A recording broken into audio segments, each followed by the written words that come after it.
నమస్తే. ప్రస్తుతం మనతో పాటు సీనియర్ జర్నలిస్ట్ దాము బాలాజీ ఉన్నారు. ఆయనతో మాట్లాడు. నమస్తే సార్. నమస్తే సార్, ఒక భార్యని చంపేశాడు క్యాన్సర్ ఉన్న ఒక వ్యక్తి. అసలు ఎందుకు చంపాల్సి వచ్చిందంటారు?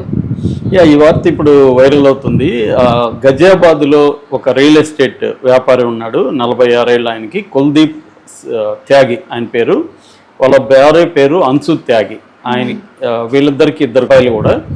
సో ఇతను ఇప్పుడు భార్యను చంపేసి తను కూడా చనిపోయాడు రివాల్వర్తో. భార్యని ఫస్ట్ కాల్చి చంపేశాడు, దాని తర్వాత తను చంపేయాడు. సూసైడ్ నోటు రాశాడు. ఆ సూసైడ్ నోట్ ఇప్పుడు వైరల్ అవుతుంది. అదేంటంటే తనకి క్యాన్సర్ వచ్చింది. ఈ మధ్య తను వెళ్ళి టెస్ట్ చేసుకున్నాడు. టెస్ట్ చేసుకుంటే క్యాన్సర్ అని తేలింది. క్యాన్సర్కి డబ్బులు కూడా ఎక్కువ ఖర్చు అవుతుంది చెప్పారు.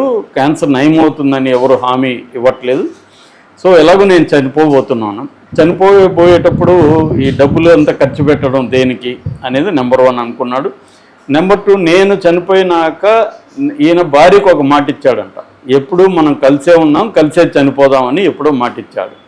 ఆ మాట ప్రకారం మనం చనిపోతున్నాం కాబట్టి భార్యను కూడా చంపేయాలి, ఎందుకంటే నేను మాట ఇచ్చాను కదా అనేది తను దాంట్లో రాశాడనమాట. నేను నా భార్యకి మాట ఇచ్చాను, ఏమంటే నేను జీవితాంతం ఆమెతో కలిసి ఉంటాను, చనిపోయేటుంటే ఇద్దరే కలిసి చనిపోదాము ఒకేసారి అనేది మేము అనుకున్నాము అని.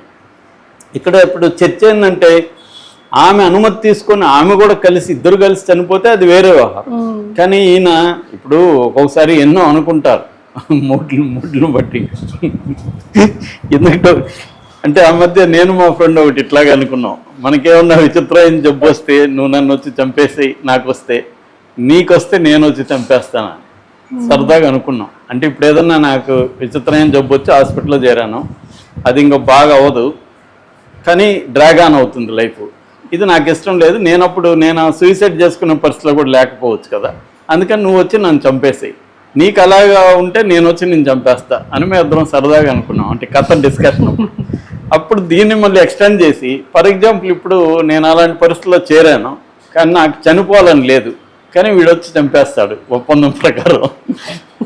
సో వాడిని ఎలా ఆపాలి, ఇది కదా టెన్షను. సో ఇలాగా అనుకున్నాం. ఇది నిజానికి ఒక జెకోస్లేవ్ అనే సినిమా ఉంది, నాకు పేరు మర్చిపోయినా. అందులో ఏంటంటే ఇతను తనని చంపడానికి ఒక కాంట్రాక్ట్ కిల్లర్కి కాంట్రాక్ట్ ఇస్తాడు. ఆ కాంట్రాక్ట్ కిల్లర్ ఎవరో ఇతనికి తెలియదు, ఆన్లైన్లో ఇస్తాడు.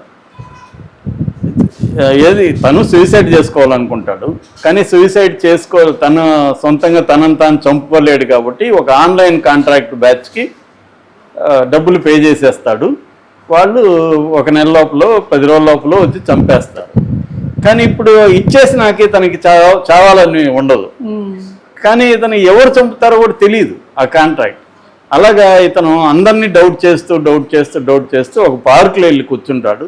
ఆ పార్కులో ఒక ఆవిడ పక్కన ఉంటుంది. అప్పటికి రకరకాల మంది అనుమానాలు వెంటాడుతున్నట్టు ఇవన్నీ ఎస్కేప్ అవుతాడు. వాళ్ళతో ఎస్కేప్ అయ్యి రిలాక్స్గా పార్కులో కూర్చొని ఆమె ఏదో వాళ్ళతో ఎవరుతున్న పిల్లలతో ఆడుకుంటుంటే ఆమెతో రిలాక్స్గా అమ్మయ్య మనం తప్పించుకున్నాం అనుకుంటే ఆమె గన్ను తీసి తను కాల్ చేస్తుంది. అంటే సీరియల్ కిల్లర్ ఎవరు అంటే ఆమె అనమాట. ఇది ఆ సినిమా అనమాట. అంటే ఒక్కోసారి ఇట్లాంటి ఒప్పందాలు ఎలా ఉంటాయంటే మనం ఎందుకు అంటే నిజానికి సీరియస్ విషయం మనకి ఎందుకు నవ్వు వచ్చిందంటే ఇతను ఎలా డిసైడ్ చేస్తాడు అంటే చాలామంది ఫ్యామిలీని చంపేసే వాళ్ళకి ఇదే లాజిక్ అనమాట. అంటే తండ్రి ఆ మధ్య కూడా మనం మన హబ్సిగూడలో చూసాము, చాలాసార్లు మనం చెప్పుకుంటున్నాం. తండ్రి తన ప్రాబ్లమ్స్ వల్ల, అది హెల్త్ ఇష్యూస్, ఫైనాన్షియలీ, ఈ 2 కారణాల వల్ల ఎక్కువ మంది సూసైడ్లు చేసుకుంటారు. సరే, ఈ కారణాల వల్ల చేసుకునేవాళ్ళు తాను చనిపోతే పోతాడు కానీ ముక్కుపచ్చలారని పిల్లల్ని భార్యని చంపేసి వీళ్ళు చనిపోవడం ఇదేంటంటే ఫాల్స్ హానర్ కల్చర్ సొసైటీస్ అంటారు. హానర్ కల్చర్ బేస్డ్ సొసైటీస్లో ఏంటంటే హానర్ ఇంపార్టెంట్. అంటే నేను వెళ్ళిపోయినాక నా పిల్లలు పేదరికంలోనో ఇంకోటి ఉండకూడదు, సో వీళ్ళని కూడా చంపేస్తే ఒక పని అయిపోతుంది అన్నట్టుగా వీళ్ళు చంపేస్తారు. నిజానికి వీళ్ళు చంపే హక్కు ఎవరికి ఇవ్వలేదు. సూసైడ్ అనేది మన దేశంలో చట్ట వ్యతిరేకం.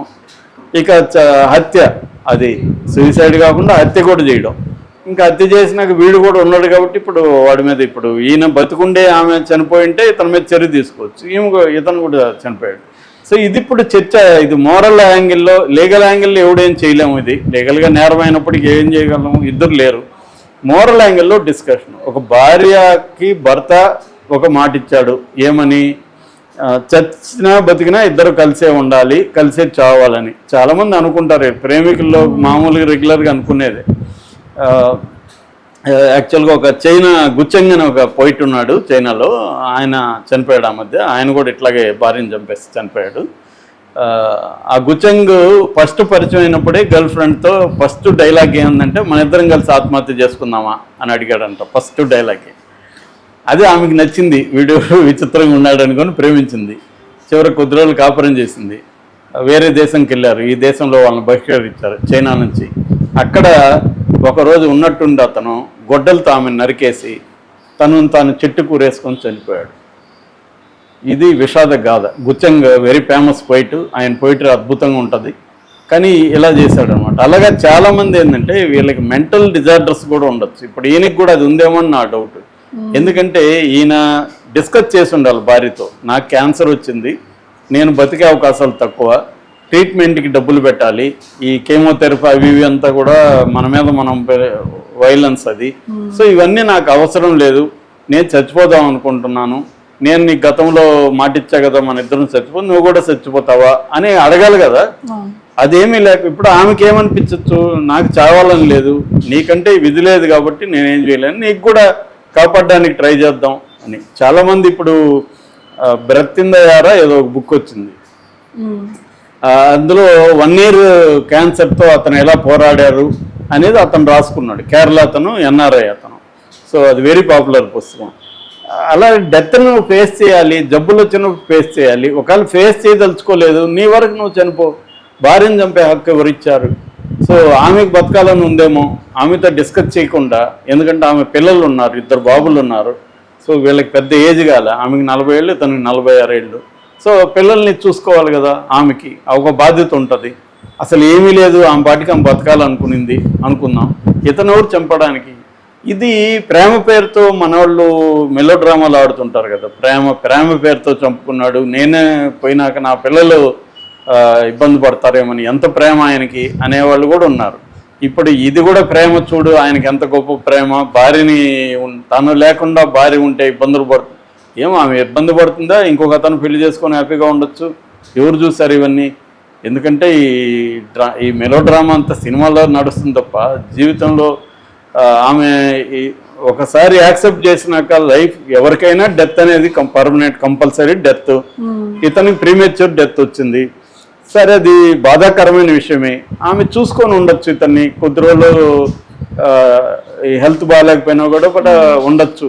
చాలామంది చనిపోతామని తెలిసినా కూడా వాళ్ళు జాగ్రత్తగా చూసుకునే వాళ్ళు ఉన్నారు చాలామంది. నేను కూడా, మా ఫ్రెండ్ కూడా ఒక అమ్మాయి, నా వైఫ్ ఫ్రెండ్, ఆ మధ్య ఒక అమ్మాయి వచ్చి ఫస్ట్ డైలాగ్ ఏంటంటే, చాలా రోజుల తర్వాత ఇంటికి వచ్చి నేను 6 నెలల్లో చనిపోబోతున్నానని చెప్పింది. మేము ఇద్దరం షాక్ అయినాం. ఏమైందంటే క్యాన్సర్ అని చెప్పింది. తర్వాత అమ్మాయి 2 ఏళ్ళు బతికింది, తర్వాత చనిపోయింది. సో 2 ఏళ్లలో మేము ఆమెను కలిసాము, చాలామంది కలిసారు. ఆమెకు తర్వాత ఇక్కడంతా ఉండలేక ఆమె ఒక ఓల్డేజ్ హోమ్లకి వెళ్ళిపోయింది. సో ఆమె చనిపోయింది. అంటే డెత్, క్యాన్సర్ లాంటివి వచ్చినప్పుడు ఏమంటే స్లోగా జరుగుతుంది. అలా చాలామంది మనకి ఎక్కడ పోయినా ఈ కథలు, హార్ట్ అటాకులు, డెత్లు ఎక్కువగా, క్యాన్సర్ డెత్లు, ఈ 2 మనకి ఎక్కువ కనబడతాయి. హార్ట్ అటాక్ ఏమో చనిపోయిన వాళ్ళకి చాలా హ్యాపీ, వాళ్ళకి కూడా తెలియదు కాబట్టి సడన్గా చనిపోతారు. క్యాన్సర్ అంటే చనిపోయేవాడికి నరకమే, పక్కన ఉన్న వాళ్ళకి నరకమే, స్లో డెత్. అట్లానే అన్ని క్యాన్సర్లు ఏమీ చనిపోరు. చాలా క్యాన్సర్లకి ఇవాళ మెడిసిన్ ఉంది, క్యూర్ ఉంది, కాకపోతే కొంత ఇబ్బందులు ఎదుర్కోవాలి. అంటే ఇది ఇతను ఫేస్ చేయలేక తనకు వచ్చిన జబ్బుని భార్యని కూడా తీసుకెళ్ళడం అనేది ఇవాళ చర్చ దారితీసింది. ఇది ప్రేమ లేకపోతే పితృస్వామికి భావజాలమా, అంటే నేను వెళ్ళినాక నా భార్య ఉండకూడదు అన్న ఒక ఇదా, నిజంగా దీని ప్రేమ అనాలా? చంపేసే ప్రేమ ఏం ప్రేమ? ఆమె డెమోక్రటిక్ ప్రేమ కాదు కదా, ప్రేమ అంటేనే డెమోక్రటిక్ కాదనేది నా అభిప్రాయం. అది వేరే విషయం. ఎందుకంటే ప్రేమ అంటేనే కంట్రోల్లో ఉంటుంది. ఆ కంట్రోల్లో ఎవరికి పవర్ ఎక్కువ ఉంటే వాడికి పవర్ రిలేషన్సే ఉంటాయి ప్రేమలో కూడా. సో ఇది కూడా అంతే, వీడికి పవర్ ఎక్కువ ఉంది కాబట్టి, వీడు మొగుడు కాబట్టి ఆమెను అడగాల్సిన పని లేదని ఇతను ఒక ఫైన్ నైట్ ఆమెకు చెప్పకుండా గంతో ఆమెను కాల్ చేసి తాను చనిపోయాడు. ఇది ఒక బాధాకరమైన విషయం. బట్ ఇది అంత సింపుల్ విషయం అయితే కాదు. దీని నుంచి నేర్చుకోవాల్సింది ఏంటంటే ఎవరైనా చనిపోదలుచుకుంటే నువ్వు ఒకటి చనిపోరా బాబు, నీ భార్యని పిల్లల్ని చంపే హక్కు నీకు లేదు. ఒకవేళ వాళ్ళ కూడా చనిపోతారేమో అని కనుక్కోవచ్చు కావాలంటే. నేను ఇప్పుడు నువ్వు కూడా చనిపోతావా, నేను ఎలాగో చనిపోతున్నాను, నీకు ఇష్టమైతే ఇద్దరు కలిసి చనిపోదామని చెప్పొచ్చు. కాకపోతే ప్రపోజల్ చేయొచ్చు. ఆమె నాకు ఇష్టం లేదు, నువ్వు కూడా చనిపోవద్దు, మనం పోరాడదామంటే అది ఇష్టం లేకపోతే ఈయన చనిపోవచ్చు. కానీ ఆమెను చంపేయడం అంటే, ఇప్పుడు పిల్లలిద్దరు తల్లిదండ్రులు ఒక్కసారిగా కోల్పోయిన ఇద్దరు పిల్లల పరిస్థితి ఏంటి? ఇది danger. Okay sir, thank you.